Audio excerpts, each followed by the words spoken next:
આ લાઈનો નાખી તેદીનું આ કાંઈ નથી થતું, કોઈ દિવસ કોઈ દવા છાંટવા નથી આવતા. અમે કેટલી વાર ફરિયાદ કરી છે પણ કોઈ હજી સુધી આવ્યું નથી. આવા નકરા રોડ ખોદી જાય અને કઈ કરતા નથી. कर्तव्य होना चाहिए जो जिसके लिए वो वोट लेते हैं, कसम खाते हैं, वो चीज ईमानदारी से वो करना चाहिए. તો શું તમારો અપીલ શું છે અને તમારો વિચાર શું છે? અમારો વિચાર એવો કે કામ કરે એવા વ્યક્તિ અમારે જોઈએ.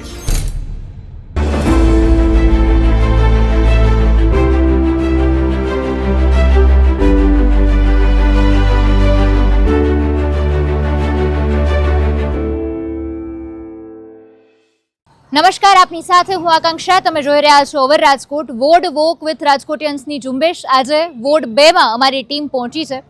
18 વોર્ડમાં અમારી જે ટીમ છે એમણે મુલાકાત લીધી છે. દરેક જગ્યાએ લોકોના પ્રશ્નો શું છે, સુવિધાઓ શું છે, એ જે દરેક વાત છે ને વાચા આપી છે. અત્યારે અમે વોર્ડ 2માં પહોંચ્યા છીએ.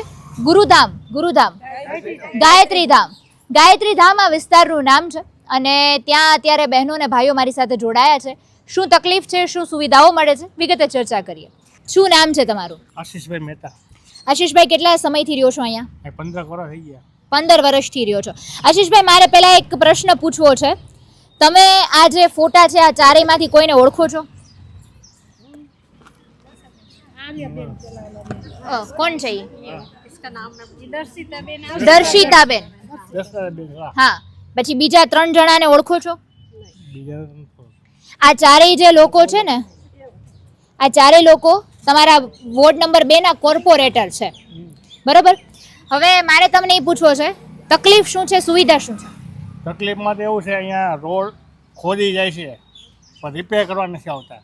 આ રોડ તમે અત્યારે જોવો છો એ કેદુના ખોદી ગયા છે ને ખાડા પડી દીધા, પાણી ભરાય છે. જે એકવાર ખોદ્યા પછી કોઈ સામું જોતા નથી. આ શેના માટે ખોદી ગયા છે એ કઈ ખબર છે? હા, કાંઈ ગેસ પાણીની લાઈન નાખી છે બેકો સાઈડમાં ને ગેસ લાઈન પાણી એટલે લાઈન માટે ખોદી ગયા છે. કેટલાક સમયથી ખોદી ગયા છે? 6-7 મહિના થઈ ગયા. 6-7 મહિના થઈ ગયા. રજૂઆત કરી? રજૂઆત ઘણી વાર કરી છે. શું જવાબ આપે છે? થઈ જાય, ફેબ્રુઆરી આવે એ પહેલાં થઈ જાય. કોઈ ફેબ્રુઆરી અમારો નથી થયો. આગળ આખો રોડ બીનો છે, બરોબર, એસસીજી વાળો. ત્યાં બધું કરી ગયા. અમારે 2 વાર સફાઈ કરી છે એ લોકોએ રોડ બનાવવા, પછી અહીં રોડ બન્યો જ નથી, ખાલી સાફ કરીને વહી ગયા. બરોબર. શું ઈ સિવાય બીજી શું તકલીફ છે આ વિસ્તારમાં? તકલીફ પાણીની પણ ઘણી વાર પડે છે. અમારે કરતાં પાછળની સાઈડમાં વધારે તકલીફ છે પાણીની. પાણી એટલે ભરાઈ જાય છે પાણી? નહીં, પાણી સવારે ખોલે એમાં ત્યાં ઓછું આવતું નથી, ફોર્સ નથી પાણીનો. અચ્છા, હા. તમારું શું નામ છે? મારું ગીતાબેન તિવારી નામ છે. હા ગીતાબેન, તમે 25 વર્ષથી રહું છું અહીંયા ગાયત્રી ધામમાં 2 નંબર વોર્ડમાં. શું તકલીફ શું છે વિસ્તારની? તકલીફ શું છે કે આ રોડ છે ને, જો આવી રીતે કરી ગયા છે, આના કોઈ કરવા આવતું નથી. પાણી ભરાય છે, મચ્છરનું ત્રાસ, નાના બચ્ચા હોય એને ડેન્ગ્યુ મેલેરિયા થવાની બીક રહે ને, આ કોણ ધ્યાન દે? એટલે અમે કેટલી વાર ફરિયાદ કરી છે પણ કોઈ હજી સુધી આવ્યું નથી. બરોબર. પાણીની શું તકલીફ છે? પાણીનો તો ઠીક છે, પાણી તો ભરપૂર આવી જાય છે, વાંધો નથી. કેમ કે અમે લોકો ફેમિલી ઓછા છીએ એટલે વાંધો નથી આવતું. એટલે પાણીમાં તો થઈ જાય છે. રોડની બહુ તકલીફ છે. રોડની તકલીફ છે, આ ઘણા ટાઈમથી છે, આજની નથી, આ ઘણા ટાઈમથી તકલીફ છે પાણીની. હા, તો એટલે આ વાત છે. તમારું નામ શું છે? રેણુકાબેન મહેતા. તમે કેટલાક સમયથી રહ્યો છો આ વિસ્તારમાં? 15 વર્ષ. 15 વર્ષમાં શું બદલાયું આ વિસ્તારમાં? કાંઈ આમ તો આમનામ જ છે, કાંઈ બદલાણું છે નહીં. આવા નકરા રોડ ખોદી જાય અને કઈ કરતા નથી. મેં તમને જે ચારેયના ફોટા બતાવ્યા, એ ચારેયમાંથી કોઈ એકે આવ્યું છે અહીંયા? દર્શિતાબેન એક આવે છે. દર્શિતાબેન આવે છે, એને તમે કોઈ કયો કે અમારે આ તકલીફ છે તો શું? પાણી ભરાણું હતું વરસાદમાં, પાછળની લાઈન, ત્યારે આવ્યા હતા. તો જવાબ શું આપ્યો એને? એ બસ ત્યારે જમવાનું ને બધું પૂછ્યું ને કે થઈ જશે એવું કીધું. એ સિવાય બીજી શું તકલીફ છે? મચ્છર અને આ મોટા હડીંબા જેવા ઓલા બમ્પ નાખી ગયા છે ને પાણી તો હાલતું નથી. તો અમારે પાણીનો નિકાલ ક્યાં? આવડા બમ્પ કર્યા તો અહીંથી પાણી જાય, પાણી ક્યાં જાય? ચોમાસામાં બહુ તકલીફ પડે. અમે આ ફળિયા તો એ બધું પાણી જાય સામે વાળાને ઘર પાસે ભરાય. હવે એ ગઈઢા માણા પડ્યા હોય તો એટલે એ કઈ પછી ત્યાં પાણીનો નિકાલ તો હોવો જોઈએ ને. તમે બમ્પ કર્યા પણ પાણી અહીંથી પછી ક્યાં જાય? પછી અહીંયા ઓલું બધું રોડમાં તકલીફ થાય છે, પણ તમારે જાતે બધું કરાવવું પડે છે કામ? જાતે જ કર્યું. આ જો આ બધું એમાં જાતે જ કર્યું છે. આવા ખાડા જો નકર આવા ભરાય મારે કાંઈ. એટલે એ તમે ખાડા તમે જાતે બૂરો છો? હા, બુરા ને આ બુરા જ છે. જો અહીંયા નથી બુરા, ત્યાં એમ નામ છે, અમે હાથે બુરા તો થઈ ગયા. અને આ લોકો 2-3 જણે કમ્પ્લેન કરી એટલે બ્લોક નાખી ગયા. જો અહીં નથી. પછી કચરાની ગાડી આવે છે? કચરાની આવે, રેગ્યુલર આવે છે. અચ્છા, કચરો સફાઈ કરવા વાળા? સફાઈ વાવેલા બી આવે છે, એનું રેગ્યુલર કામ છે, એનું કઈ વાંધો નથી. પછી વીજળીમાં કાપ હોય કે એવું કંઈ છે? નહીં એવું કઈ નથી, એ તો થાય તો બધાની જાય, એવું કઈ પ્રોબ્લેમ નથી એમનો, એમાં નથી કોઈ વાંધો. બસ ખાલી આ રોડ નું જ પ્રોબ્લેમ છે. રોડનો અને બહુ મચ્છરની બહુ. મચ્છર, હા, બધે મચ્છર. અહીંયા આપણે રાજકોટમાં જ મચ્છર. તો પછી એમાં તમે દવા છાંટવા વાળાનું કંઈ કીધું એ લોકોને? એને કઈ રીતે એકાદ દિવસ મોકલે પછી તે આવતા નથી. બરોબર. બીજા નંબર આ રોડ છે તે વિસ્તારનો રોડ છે, પાછળનો મોટો રોડ નીકળે છે બરાબર, તે રોડ એ ખુલ્લો કરતા નથી. તો બધા વાહનનો ટ્રાફિક અહીં રહે છે, ત્યાં છોકરાઓ બધા રમતા હોય તો ક્યારેક હડફેટે પણ આવે છે છોકરાઓની. તો પાછળનો ડબલ પટ્ટી રોડ છે તો એ ખોલે એવી અમારી માગણી. બરોબર આ રોડ ઉપર ટ્રાફિક ઓછો થાય. બરોબર. એ સિવાય બીજી શું માંગણી છે તમારી? બીજી છે કે આ મચ્છર ને બધું અત્યારે શું છે, કાંઈ દવાઓ છાંટે, ધુવાડા કરે, ને મચ્છરનો નાશ થાય એવું કંઈક કરે. આ મેં તમને કોર્પોરેટરના ફોટા બતાવ્યા, એમાંથી કોઈ કોર્પોરેટરને તમે રજૂઆત કરી છે દર્શિતાબેન સિવાય? દર્શિતાબેન સિવાય કોઈ જવાબ દેતું નથી, કોઈ ફોન ઉપાડતો નથી. વચમાં ઓલા કેવા ભાઈ આપણે ઓલા ભાઈ કેવા ત્યાં અહીં રાડિયાભાઈને કહીને તો એ કઈ થઈ જાય ત્યાં કોઈ થયું નથી. અમારા ઓલા બેને ફરિયાદ કરી હતી, કાંઈ કર્યું નથી. એ ડમ્પર આવેલું, રોડ બનાવ્યો ડમ્પર આવેલું તો ખાડો પડી ગયો ને કીધું ને કે 2 દીમાં થઈ જાય, કોઈ 24 કલાકમાં આવ્યું જ નથી. બરોબર. પછી અત્યારે ચૂંટણી છે હમણાં 1 મહિનામાં, તો શું તમારો અપીલ શું છે ને તમારો વિચાર શું છે? અમારો વિચાર એવો કે કામ કરે એવા વ્યક્તિ અમારે જોઈશ. બરોબર. મત લઈને પછી દેખાય ને એવા નથી જોતા. બરોબર. તમારું નામ શું છે? સરોજબેન, તમે શું કહેશો? અમે એ જ કહેવા માંગીએ છીએ તો અમારા રોડ સુધી વાં લાગીને આ રોડ જો બધા તૂટી ગયેલા છે, અને અમે મોટરસાઇકલ લઈને આવીને તો અમે પડતા રહી જઈએ છીએ. અમારા ઘરમાં ટેકું હોય ને તોય બરોબર. આ તકલીફ પડે છે, તો રોડ સરસ કરી દઈએ અમને હાઈ ક્લાસ. તમારું નામ શું છે? મારું નામ અજીતસિંહ વાટેર. તમે અહીંયા કેટલાક સમયથી રહ્યો છો? હું 25-26 વર્ષથી રહું છું. તમે શું કહેશો? આ તમે જે કહો છો ને, આ મીનાબા હે, બરોબર છે, જયમીન ઠાકર, બરોબર, મનીષ રાડિયા અને દર્શિતાબેન શાહ. આ તો આપણે ધારાસભ્ય હા, છે. એટલે અહીંયા આપણે કોર્પોરેટર કોર્પોરેટર છે અને ધારાસભ્ય છે. બરોબર. આ લોકોને મેં ઘણીવાર રજૂઆત કરેલી છે કે રોડ આ સોસાયટી બની ને તે દિવસનો એકવાર આ રોડ બન્યો, બરોબર. ત્યાર પછી રોડમાં કોઈ ડામર કે કાંઈ કર્યું જ નથી. અને આ લાઈનોના ખોદી નાખે, આ ખાડા ઘણી ઠેકાણે. હમણાં અમારે કાંઈ બાજુમાં જ બાપુ પડ્યા હતા તો 3-4 મહિના એમનો ખાટલામાં રહ્યા, પગ ભાંગ્યો હતો. ત્યારે પણ અમે રજૂઆત કરી હતી. ત્યારે આપણે આ ફૂલસાબવાળા આવ્યા હતા, બરોબર, એમને પણ મુલાકાત લીધી, પણ એમાંય કાંઈ જવાબ આવ્યો નહીં. અને 6-7 દિવસ પહેલાં મેં મનીષભાઈને પણ ફોન કર્યો હતો તો કે અમે અમારા માણસો મોકલશું અને તમે બધું બતાવી દેજો, કે બધું કરવાનું જ છે, રોડ ને રસ્તા ના અંતે. આ લાઈનો નાખી તેદીનું આ કાંઈ નથી થતું. કોઈ દિવસ કોઈ દવા છાંટવા નથી આવતા, કારણ કે હમણાં ચૂંટણી આવશે એટલે બધા અડિયું કાઢશે. બાકી તમે આખી સોસાયટીની અંદર તમે આ ફોટા બતાવજો, કોઈ કોર્પોરેટરને ઓળખતું નથી. કારણ કે અમારે આ તકલીફ છે એટલે અમે વારંવાર આ રજૂઆત કરી, પણ અમને કોઈ કાંઈ જવાબ આપતા એટલે એ લોકો વિસ્તારમાં આવેલા નથી. તમે રજૂઆત માટે ગયા છો? રજૂઆત માટે જાય છીએ અને અમે હમા પાલીને ફોન કરી ત્યારે એમ કહે કે અમે માણસોને મોકલશું, તમારું કામ થઈ જાય. પણ અમારું કોઈ કામ આમાં થયું જ નથી. હું તો આજ 25 વર્ષથી રહું, જ્યારે સોસાયટી બની ને તે દિવસોના રોડ રસ્તા નહોતા તે દીનો અહીંયા રહું છું. ચૂંટણી વખતે આવે છે કોઈ? ચૂંટણી વખતે તો આખા ધાડા આવે, 10-15 જણા આવે, કોર્પોરેટરો આવે ને બધા આવે, આટા મારે.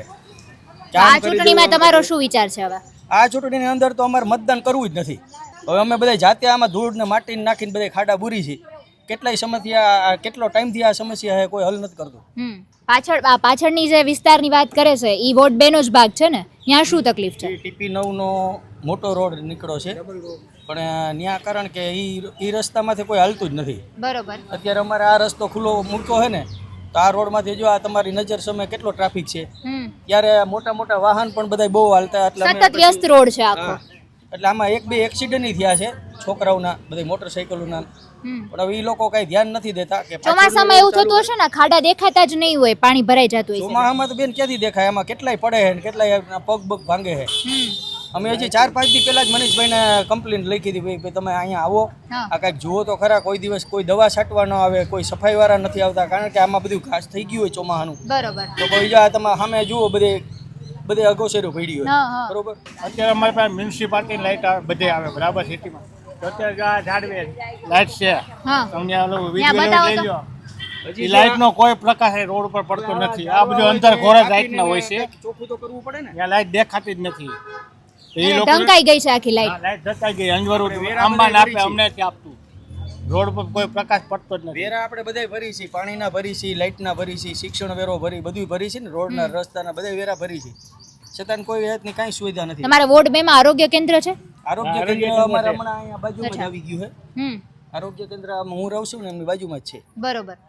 એ સિવાય બીજી કોઈ સુવિધા મળતી હોય એવું કંઈ ખરું? બીજી કાંઈ સુવિધા બેન મળતી નથી, કોઈ જાતની કાંઈ સુવિધા નથી મળતી. કોઈ કોર્પોરેટરો આવીને અહીંયા એમ નથી કહેતા કે ભાઈ તમને આ સુવિધા, તમારે શું તકલીફ છે, કોઈ કાંઈક પ્રશ્ન આપણે પૂછતા હોય તો આપણે એને કહી શકીએ ને. બાકી ફોન દ્વારા અમે ઘણી વાર અરજી લખી છે, કોઈને આ બધું આ થઈ ગયું હોય તો એ કોઈ ધ્યાન જ નથી દેતા આમાં. બરોબર. અને આ પાણીની લાઈન નાખીને આ તો કેટલો સમય થઈ ગયો, એ કોન્ટ્રાક્ટ બેઝમાં કામ આપી દઈએ તો એ લોકો કાંઈ ધ્યાન દેતા નથી. અને હમણાં જો આ બ્લોક છે ને એ ફિટ કરાવવામાં નહીં કે એ અરજીઓ બધા લખે તો મેં મનીષભાઈને ફોન કર્યો ભાઈ આ અરજીઓ લખે એના જ તમે બ્લોક ફિટ કરો તો તમારા હરકો તો કે એ અમારા માણસો કે કાલે મોકલશું, એના આજે 10 દિવસ થઈ ગયા, બરોબર. કોઈ આવ્યું નથી. તમે આજે લેખિત રજૂઆતો કરી છે, તમારી પાસે અત્યારે હશે? ના, એ અમારા સામે બાપુ છે ને એમણે ફોન દ્વારા વાત કરી હતી. બરોબર. હમણાં બ્લોક ફિટ કરવા આવ્યા ને એ આ બધું જો અધૂરું મેલીને પાછા હોઈ ગયા છે, 1-2 જણાના બ્લોક ફિટ કર્યા પછી હોઈ ગયા પાછા. बरोबर. आपका नाम क्या है? क्या नाम है?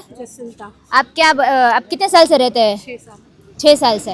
आप क्या बोलना चाहेंगे इस परिस्थिति के बारे में? यही प्रॉब्लम है सारे, खोद के चले जाते हैं और भूल जाते हैं, आता नहीं कोई भी, और बस जिसको प्रॉब्लम है वो कंप्लेंट देता है, उतनी जगह रिपेयर करके चले जाते हैं, ना ढंग का काम करते हैं. किया भी तो लास्ट टाइम फिर भी वो अच्छे से काम नहीं किया उन्होंने, पूरा ऊपर नीचे चालू काम करके चले गए. दिक्कतें कौन कौन सी आती है? यही सारे जो बोला है वही प्रॉब्लम है. एक मस्कीटोस का, एक ट्रैफिक का है, और लगता है मेरे को सीसीटीवी कैमरा लगाना चाहिए क्योंकि फुल फैमिली रहती है और ये रोड पूरा एकदम जाम हो गया है. जैसे देखा एक्टिव है, पूरा एक्टिव है. हाँ, बहुत जाम हो गया, जैसे मतलब ट्रैफिक का बहुत प्रॉब्लम हो रहा है. मतलब बहुत बिजी रोड है ये पूरा. बिजी हो गया क्योंकि हॉस्पिटल्स भी है, एम्बुलेंस ये वो सब, और बच्चे भी है, स्कूल बसेस ये वो बहुत रश हो जाते हैं. वो तो ठीक है, चलो अभी हो गया, लेकिन उसके लिए कैमरा वगैरह भी लगा के रखना चाहिए. तो आपका क्या विचार है वोटिंग के बारे में? किस तरह के लोग होने चाहिए, किस तरह के कॉर्पोरेटर होने चाहिए? विजन होना चाहिए, उनके मतलब कर्तव्य होना चाहिए, जो जिसके लिए वो वोट लेते हैं, कसम खाते हैं, वो चीज़ ईमानदारी से वो करना चाहिए. बस इन लोगों का मन जीतना चाहिए उन्होंने. जो बेसिक फैसिलिटीज है वो एटलीस्ट लोगों को मिलनी चाहिए. सही बात है, और वो ज़रूरी है. जैसे हो गया स्ट्रीट लाइट हो गया, रोड हो गया, ट्रैफिक का है वो कंट्रोल में होना चाहिए. मस्कीटोस का कितना प्रॉब्लम है, और स्ट्रीट लाइट्स है, कैमरा लगाना चाहिए. सारे बात. શું તમે કેટલા વર્ષથી રહ્યો છો અહીંયા? 20 વર્ષથી 20 વર્ષથી રહ્યો છો. તમે શું કહેશો, કેવી તકલીફ પડે છે? તકલીફ તો છે, જો કે આ અમારા વાહન બહુ નીકળે છે, આ નાના નાના છોકરા રમતા હોય અને ઉપોક તો બહુ હાકે છે, પી નાકે. બરોબર. હા, અમારા સીસીટીવી કેમેરાની જરૂર છે. બરોબર. પછી આ ખાડા પડી ગયા છે રોડમાં. પડી ગયા, પાણી ભરાય છે, મચ્છર થાય છે, કોઈ આવતું નથી. બરોબર. પૂછીએ ત્યાં જઈ કોર્પોરેટર કે હા કરી જા એમ કહે છે, પણ આવતા નથી. બરોબર. અને આ વાહનની તો બહુ છે ત્રાસ, વાહનનો જાજો ત્રાસ છે. વાહનનો બહુ ત્રાસ એમ. આ જો આ છોકરા હોય ને રમી નથી શકતા, હમ. અને આ ચોરી થાય છે. આ સાયકલો હોય ને એ આ ઉપર વહી જશે અમારા ઘર આગળથી. બરોબર. આ 3 થી 4 સાયકલ વહી ગયા હમણાં 1 વર્ષમાં.